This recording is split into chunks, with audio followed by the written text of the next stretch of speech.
Homestead Studios in Santa Clarita, California, it's just the Tip-Sters with Melissa Morgan. Shalom. Microwaving a tasty holiday murdertizer with updates, miscellaneous notes, and just plain generally good cheer. Well, as good cheery as a podcast about murder can get anyway. And if you've got a tip for Melissa, call the Tipster hotline at 832-TIPSTER. That's 832-847-7837. Or send an email to jttipsters@gmail.com. You just might hear your tip on the podcast.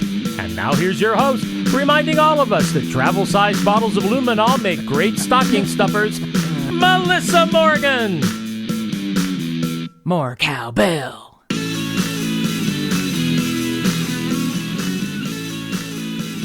I don't know why there has not been 3-ounce bottles of luminol. Right. Or Blue Star or whatever it's called. Right, you could take it on the plane with you. I could. Yeah, I would just be luminoling everything and then crying because of what showed up. Probably. Oh, yeah, if you took it on the plane and just kind of started spraying it all over the place. Yeah. Wow. And get out my black light. Yeah. My travel black light. Yeah, I just hope there's no air marshals on board. Oh, yeah, no. I'd be tackled immediately. For that and many other reasons. Yeah. And I do not take kindly to tackling. Yeah. No. Not a tackle person. Not into the tackling. So before we start the Murdertizer, which I am very excited about because there's some great information here, I just would like it known to the tipsters that today at breakfast, my husband announced over delicious bowls of oatmeal that he made for us that there's a new Mary Poppins, and it stars Lin-Manuel Noriega. Okay, look, it was a slip. Look, I am not dialed into show business much anymore, but I think that's odd casting. That a dead drug lord from Panama, is reprising the Dick Van Dyke role. Yeah, I think it should be considered maybe to go to like Lin-Manuel Miranda. But you know what? If they, who am I? I'm not. Who am I to judge? I'm not good at casting. You just keep going. Rub it in. Go ahead. You do remember the look I gave you, right? Yes, and because I wasn't facing knew. No, you didn't. I wasn't facing the television, and I was facing the other because I let you have the good chair and the breakfast nook because you're the king, and I was not facing the television, and the commercial was on, and I wasn't paying attention, and just cute, out of his cute little face, Mark's like, wow, there's a new Mary Poppins and it stars Lin-Manuel Noriega. And I'm like, God, that's weird. I stopped. You did throw me a look. I know. I stopped and looked at you and thought, that's crazy. Why would... And then I'm like, oh, I know what he meant. I just had to make sure the tipsters knew that. Okay. I feel a lot better about myself. Yes, and I feel a lot worse about myself. So thank you very much. Having outed you. Moving on. Just had to bring that up. So laughs and laughs. I do it. I laugh and laugh and laugh because you are funny when you don't even know it. So it's been a very exciting week in the world of true crime, and I hate to mention it, but it's mostly revolving around Joseph James DeAngelo. So, producer Mark, could you get that news update theme ready?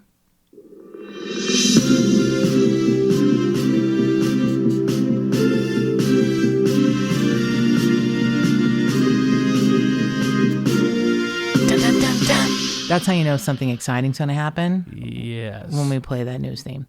So Joseph James DeAngelo had a court appearance this week, Thursday, December 6th at 1:30. And not that I have it memorized, but I do. And I sort of really dig this Superior Court judge, even though he's from Sacramento. And I don't think it should be tried there. But Superior Court Judge Michael Sweet was, tough but fair, let's call it that.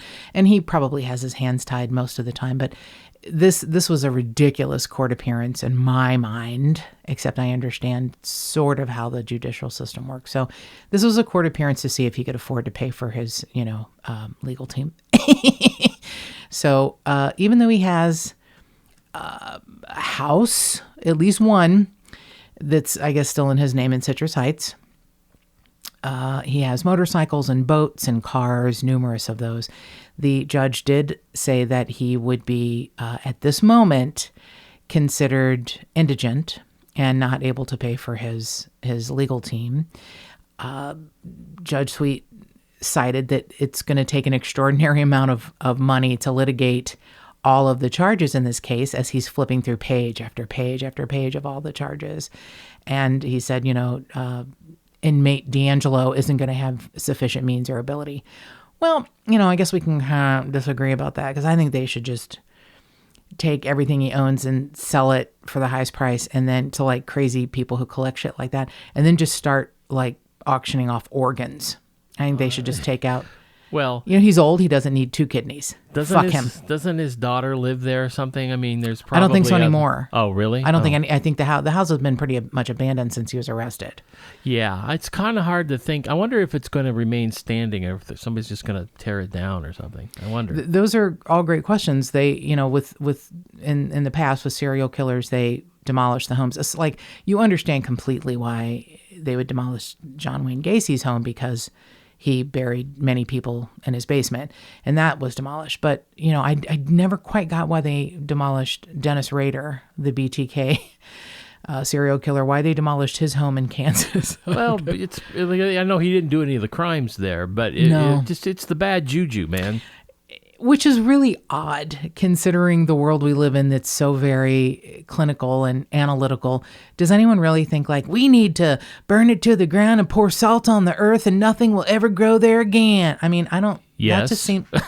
Yes. Okay. I have to say, this reminds me of a joke that Drew Hastings, my beloved Drew Hastings, did. And it's funny. Their terminology, changes, verbiage changes, as we have seen this week in the huge social media fights over the song Baby It's Cold Outside. So anyway, the word kin, next of kin, which is a legal term, and is, I can't help it, I agree with Drew, hilariously funny. It's just hilarious. It's like, well, we found your brother, in the holler, so you're the next of kin. So you got to come and retrieve his body from the cooler. I hadn't thought of it that way. It's hilarious. Kin? Where do you hear kin? It's an actual word. It dates of course back. It is, but it's a antiquated word, and to have it in legal verbiage is hilarious to me. Kin. Okay. I won't get into Old English common law with you here, but okay. Please don't, or I will bash your head in. I'll get into that with Drew if I ever meet him. Noriega. Oh my God. Okay. So anyway, yeah, it's interesting to salt the earth of the house of a serial killer. So he, back into his creepy cell. Next court appearance is in April. Don't know what that will be about, but I do know that there's little pieces that are leaking out that are fascinating to me, because this case is so overwhelming. And, our beloved Paul Holes mentioned it probably wouldn't come to trial for 5 years. And I get that now. I totally get that. I did not, but I get it now. And because there are so many counties, there are so many charges, everyone has to agree and get together. They're saying that this case could actually, the trial itself could, be dragged on for 10 years. No way he'll live that long. And that it could cost the, state of California taxpayers up to $20 million, which is, I don't even want to pay taxes anymore, because... That's justice. Yeah, sure is. So the Sacramento County Chief District Attorney, Steve Grippy, told an NBC affiliate in Sacramento that the 6 counties that are involved have worked out an informal agreement to share some of the financial burden, like the cost of, their employees, coming back from Sacramento and working on the case, as well as, witness costs, travel fees, blah, blah, blah, that kind of stuff. But this is pretty interesting to me. Just this week, there was a state assembly bill put forth, AB 132. It was just introduced this week, and if it passes, it would appropriate state funds to pay for some of the extraordinary costs for a multi-jurisdictional prosecution and defense. So interesting. Huh? Yeah. Very interesting stuff to me. I mean, I don't know how the state of California handles all of the creepy-ass motherfucking serial killers that... Yeah, let's not even talk about it. Merry Christmas. So the other big piece of information, unfortunately, also tangentially involving Joseph James DeAngelo, was one that I was, a little bit, informed of because of the case of Joan Virginia Anderson. So the Innocence Orange County project, where we interviewed them in October, the law students from UC Irvine Law School, which are a fine school and fine students, and their professor, attorney Annie Delladonna, she was representing the family of William Evans. Now, William Evans was arrested and eventually convicted. He confessed and then recanted and then spent the rest of his days saying that he was innocent of the rape and murder of Joan Virginia Anderson in 1979 and in her home. It was about 6 months after Patricia Neufeld. So Patricia Neufeld, there isn't a lot of evidence that I'm aware of. That's going to be a difficult one, but it has long been thought she could potentially be another victim of Joseph James DeAngelo, the Golden State Killer. There are extenuating circumstances, family members who lived mere miles, 2 miles exactly, straight down a very busy street from her home. It was 2 days before Thanksgiving, and Joseph James DeAngelo could have been visiting family and decided to, work on his awful project of raping and killing people in their homes. Patricia's husband was out of town. Very similar MO. Joan Virginia Anderson's husband worked in Northern California. He was out of town. She had 2 children at home. And Ms. Delladonna felt that perhaps William Evans had been wrongly convicted and that this was also a case connected to the Golden State Killer. And there was a very large grant, $250,000 is what I was told, from the state of California to run the DNA test on Joan Virginia Anderson's case. That's a lot of money. That's a lot of money. I get it. It takes a lot of money to run a lab. It takes a lot more time and effort than I thought it would. It does seem like an inordinate amount of money, but those things cost money. So somehow a grant was scraped up and found, and the results were tested. And even though William Evans went to his grave, died in prison in 2013 of a heart attack, saying he was innocent, it was him. And so we have to rule out Joseph James DeAngelo in this case. And I know there's going to be many cases that come up that are, they're going to wonder if it's his handiwork. And it's going to cost, this is another thing. I feel like this amount of money for the grant should be tacked on to Joseph James DeAngelo's bill. Like they should just take his house and be like, yeah, it's a fair swap. You made us, it's always good to know the answer. It's always good to know the truth. But it was an expensive exercise in nothingness. It really bothers me that we even had to go through this. Why it wasn't done earlier, maybe when costs were less, but maybe there's, a very large backlog, because the press conference on behalf of William Evans's estate, his ex-wife and his daughter, was July, like late July. And here we are, early December. And it took all this time to find out that it really was him. And that's got to be crushing for the wife and my God. I think it's crushing for anyone who believed in his innocence. Right. It's got to be crushing for them. And it's also, I hate to say it, a little crushing to think that it could have been Joseph James DeAngelo, but it wasn't. I now wonder if William Evans killed Patricia Neufeld. Of course. That's got to be one of the questions now. Well, William Evans was working on Joan Virginia Anderson's house. He was like an itinerant contractor. He lived in Texas, but would travel quite a few months a year away from home and work, on houses. And there was a remodel going on in her house. So William Evans was there. So maybe that was just one crime of opportunity? Here's the other part.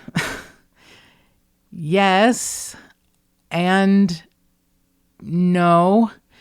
One of the reasons that it was thought it could potentially be Joseph James DeAngelo was the extraordinarily similar MO. Now, Joan Virginia Anderson was bashed in the head with a hammer.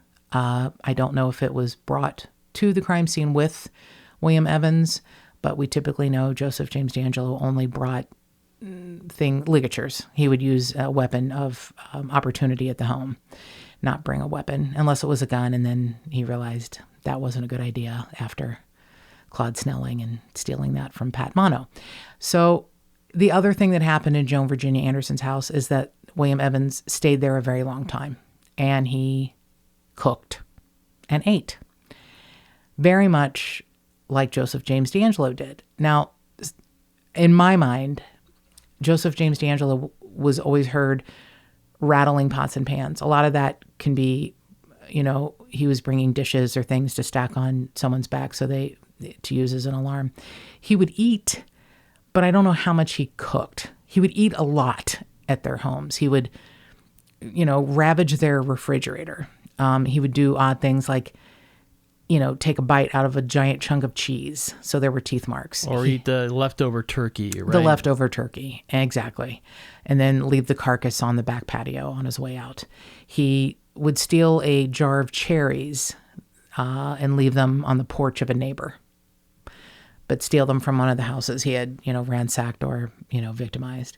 So this person actually cooked like a full meal, was there in her home a very long time. So I understand completely why people would have thought this has to be related to the Golden State Killer. It's disturbing that there were two men at that time roaming California, raping, murdering, and eating. Yeah, just a little bit disturbing, yeah. Yeah, and eating. It's the cooking part that's a very odd and unusual MO. So it's very odd to me. And honestly, it's very shocking that William Evans, in one way, was found to be actually the perpetrator that he was convicted and, arrested and convicted on. It's also, it's weird that he had the same MO as the Golden State Killer. It's interesting. Is Evans suspected in any other murders? Well, I don't know.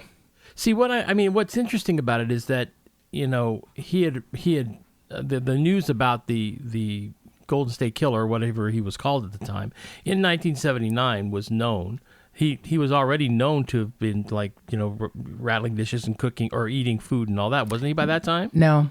No, he wasn't. No, okay. Those details were never released because they wanted to make sure they got the right person. Well, then I'm going to just withdraw he wasn't everything I was about to say. Goodbye. You sit down, counselor. It's no. That information was not released until much, much later. The timeline, I understand what you're saying, but it's a little confused at this point. Joseph James DeAngelo wasn't really known to have been in that area until the early 80s. Right. Okay. He down to Dana Point, back to Ventura, last 1986, last crime in Anaheim or Irvine, in 1986. So those years not really in his wheelhouse and not connected, obviously, until much, much later. So there was it was only connected in the 2000s because of DNA and an astute criminologist in Orange County who said, I think we got the same guy. So no, it wasn't that William Evans was smart enough to be a copycat killer. It just must be something in the sociopathy of someone who feels they can come into a house, rape and murder someone, and then hang around and make themselves, a Thanksgiving dinner. Yeah, boy, unbelievable. It's a very odd MO. I mean, obviously we've heard about people who have broken in robberies, typically because there's someone left to talk, not murders. Broken in and, this guy stole my TV and drank my beer. You kind of get that. I mean, I don't. Most people, most break-ins are during the day. It's drug dealer or druggies looking for something quick to steal and sell, and they want you to be at work. To come in at night, to terrorize, to rape, to murder, and then to cook. It's a mindset that I'm not, none of this mindset makes sense, obviously, to anyone who isn't, Yeah, a psychopath. I mean, it's an establishment of this is my place. I own this place. I own this person. I own this place. You're right. It's definitely a control issue, which, as if we know anything, we know that control issues are what propels a serial killer to enact their work. So I am going to be fascinated. I really would love to find out if there's any way to connect him to Patricia Neufeld and to see if, he has other victims. And, I guess they're probably working on that now. And if they're not, they should be. But it's been a really interesting week in the world of true crime. And we are so delighted that you have found us and are listening.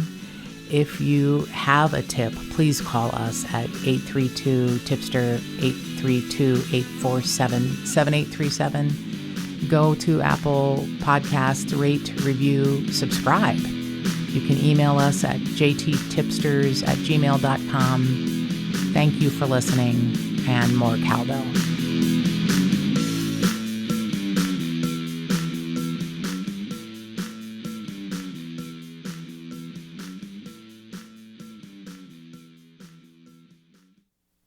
Melissa, you want to decorate the Christmas tree? Yes, me and Lin-Manuel Noriega.